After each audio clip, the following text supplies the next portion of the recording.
I wanted to watch this. This is a Sardako video. Really quickly.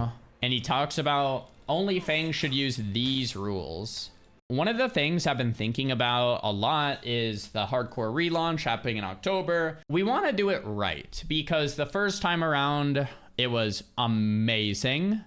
But there was a lot of criticism that people were cheating or getting boosted or like buying gold or just abusing the system. And when we're doing the relaunch, I think to me, one of the biggest things that should be a priority is being very authentic and being like, we're actually not cheating and we're actually doing it like legit this time. The first time we were having fun. The second time we're actually doing this like legit. Like that's why we're doing it again. That's why we're separating these two things and like, okay, let's do it real this time, right? So with that said, Sardako made a video called Only Fangs Should Use These Rules. I want to see if I agree or disagree with these rules. I want to talk about the Only Fangs rules. I want to nail this down because I want to pitch this to Soda Poppin', and I want to know if what he thinks about this. Okay. Only Fangs will be a guild self-found, fake fresh guild. No use of the auction house. You can only group with self-found buffed players 1 to 59. Once you hit 60, you can group with anyone. The third rule, no Onyxia buffs until we kill Onyxia. No ZG buff until we kill Hakar. ZG will unlock after we've cleared Molten Core, and AQ20 will unlock after we've cleared BWL. All first crafting patterns have to be found on stream. Now, this means if somebody randomly says, hey, I got the petrification flask, we need to see the clip of you looting it and what mob you killed to get it. You can't just randomly show up one day and be like, yeah, we found the Petri recipe. This will ensure that no one is buying or trading it off the auction house.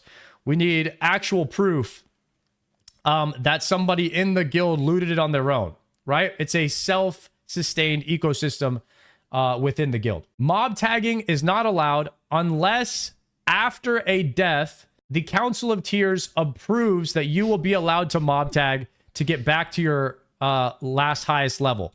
Council of Tears. I love it. Now, a type of approval that the Council of Tears would approve is something like you DC'd and then died to a mob. And so this death wasn't your fault. So they're allowing you to mob tag back to your last level.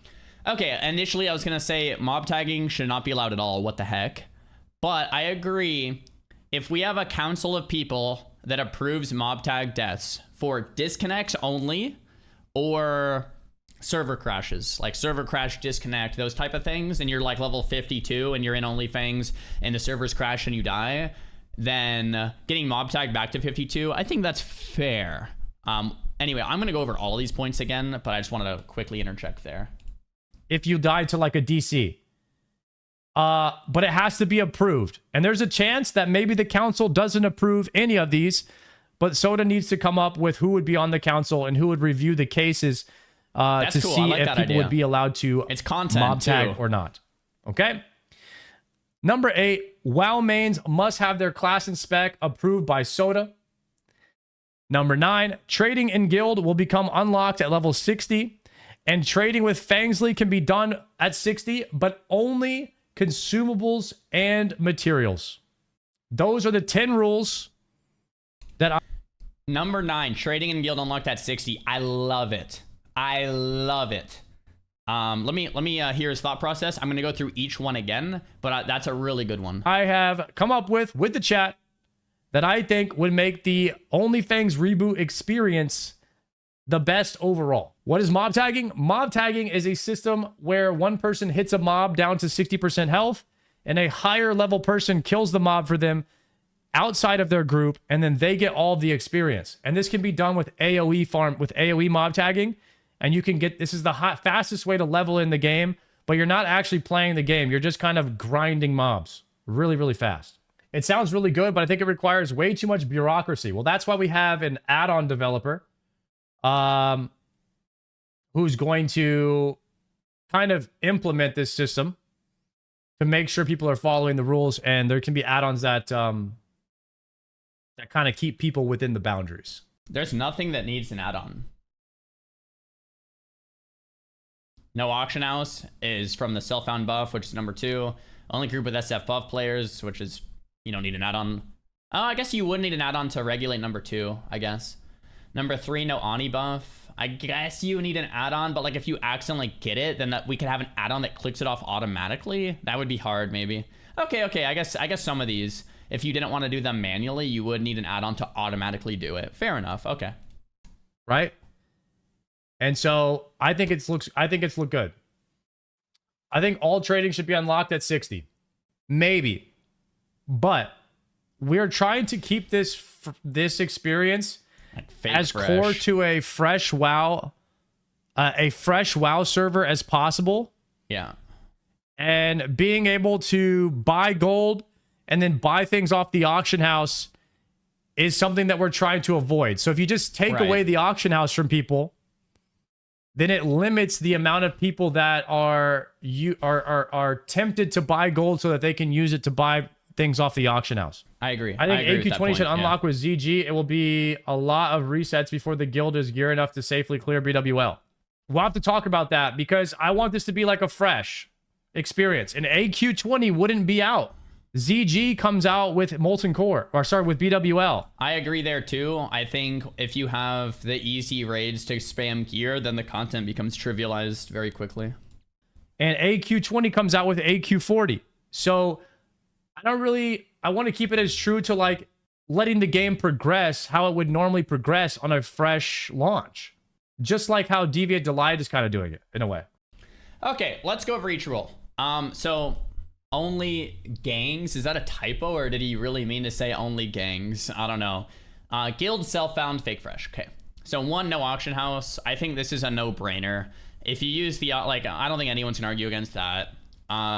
If you use the auction house, then you can buy, weapons with enchants and biz gear, and then we're gonna have a situation arise where it was just like the first time where everyone had full biz stuff from gold traded to them, blah blah blah. So no auction house, sure, yes, I agree.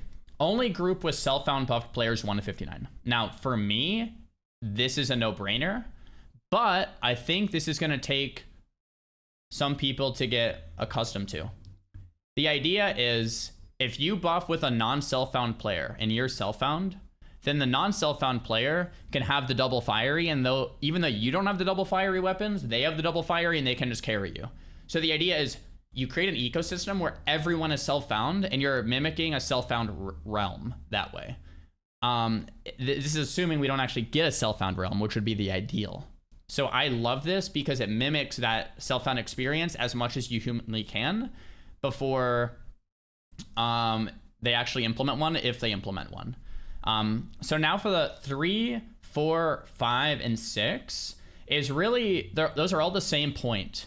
No ZG until after Hakar, no Ani until after Ani. So basically, like, you have to like naturally progress. You can't just use the buffs. I don't care that much about those, but I will say this. That's how I played hardcore. When I leveled a lot of my hardcore characters, I think I have like 4 of them. I think for my first 3, if someone dropped a Nixia, I would click it off. Because I'm like, in my head, I haven't killed a Nixia, so I'm not going to use the buff. So for me, I did that. Now, if we want to do these ones on the honor system and not create an add-on that automatically clicks it off, that's fine. Like, I feel like these aren't that big of a deal to me. If someone wants to click them off because they want to be more, have more integrity, go for it. If you don't want the integrity and you're just like, let me make it a little bit easier, then you can use them. So for me, these aren't that big of a deal. But personally, I would click them off because yeah, if you haven't, you can't use the Ani buff if you haven't killed Ani. That doesn't make any sense at all, right? And progressing through these things naturally also makes a lot of sense for the integrity of the entire project. So if it was up to me, I think I would include them, but it's not a deal breaker. Like number 1 and 2 are deal breakers. Like those have to, in my opinion, 1 and 2 are like set in stone. 3, 4, 5. I guess there's 2 number 5s on the list, but 3, 4, 5, and 5, kind of either way. Okay, let's move on. 6. All first crafting patterns must be found on stream. This doesn't need to be a rule. If everyone is self-found, no one is invited to the guild not self-found, then you can't cheat it. you can't cheat self-found buff. You can't. You cannot buy it off. Like, you have to find it. So as long as we keep the guild all self-found, then you can't cheat it. Like literally you can't even trade. You can't use the auction house. You can't use the mailbox. There'd be no way to cheat it if everyone is self-found. Once you're 60, you could cheat it. So I think it's a pretty intelligent rule, because at 60, someone could like, oh, I found Petri, and then like make the Petri and then trade it out to everyone. And then like, now we just have Petri flasks for everyone, even though we haven't found the recipe. Personally, I think Petri flasks shouldn't be allowed at all, but like, hey, you know, if you want to use Petris, I think it's a fine thing to prove that you actually found it and it wasn't purchased from somebody else. 7, mob tagging after a death must be approved. Okay, so once again, I think mob tagging, no one should do it.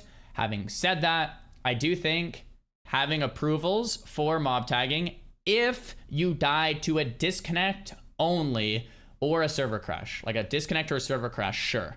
But mob tagging after a death that you like, oh, I didn't know, like, no, bro, that you start back at level 1, that's the content. But if you die to a disconnect or you die to a server crash, fair enough, you could get mob tagged back just for the sake of the content. I actually don't mind that rule at all. 8, WoW mains must have their class and spec approved by Soda. I think that's a fair rule. Like, for me, I would not be able to do another mage. Sure. The thing is, like, if you're already a WoW main, you should want to do that anyway. Like, for me, I've already done a mage. I don't want to do another mage.